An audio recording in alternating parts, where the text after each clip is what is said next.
For many of us, turning on the stove or cooking is something we do without thought. As summer wanes, we may also turn up our thermostats on chilly evenings.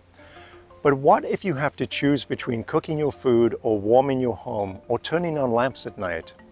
Energy poverty, which we'll explore today, can ultimately lead to affecting people's physical and mental health and their well-being.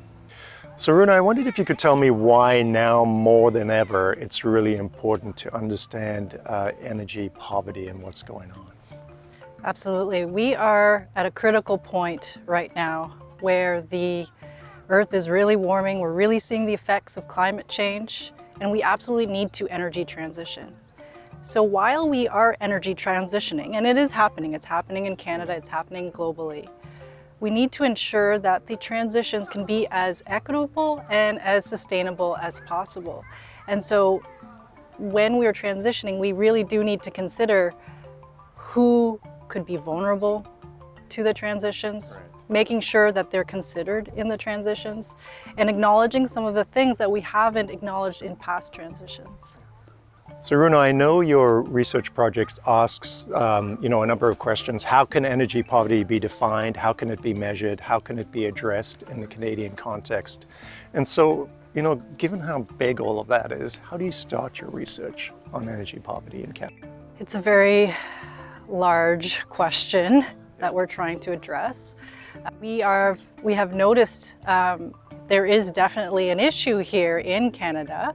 Some people are spending more than they can spend. There are people that might not be getting their energy needs met, and this is an issue. And we're also looking at the policy situation and seeing if some of these things have been addressed or need to be addressed going forward. It's so interesting. I mean, I know your research focuses on Canada, but it's so interesting to read what's going on in Europe right now, because of course the war in Ukraine, following the Russian invasion of Ukraine, has led to real concerns about fuel in the winter and heating in the winter in many European countries. And I keep reading in the British press about the incredible increase in heating costs, as an example, and how people are really worried about the trade-offs they're going to have to make when the winter comes. Right. The trade-offs you've spoken about. Do you have enough to eat, or do you keep your home warm? I mean, it's really quite dramatic in many places, right? Yeah. I think the war has maybe catalyzed a little bit our understanding of how important energy is to us, how necessary it is, and how it's a global issue. Right. Previously, we used to think about energy poverty as either, a global south problem where it's an issue of access, and in the global north, it was more about affordability.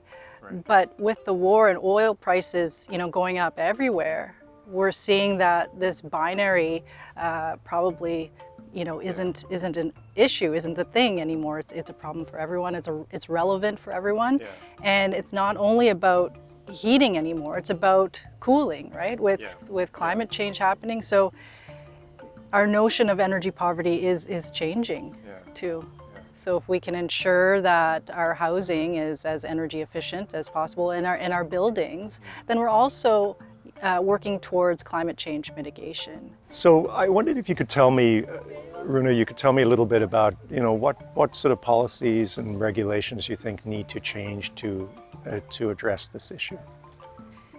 Well, with climate change, with energy transitioning, there's going to be a lot of fuel switching and decarbonizing the residential sector. And so we need to ensure that things are kept affordable, or affordability is increased for some people. We need to also really think about energy efficiency more and more. It's absolutely critical.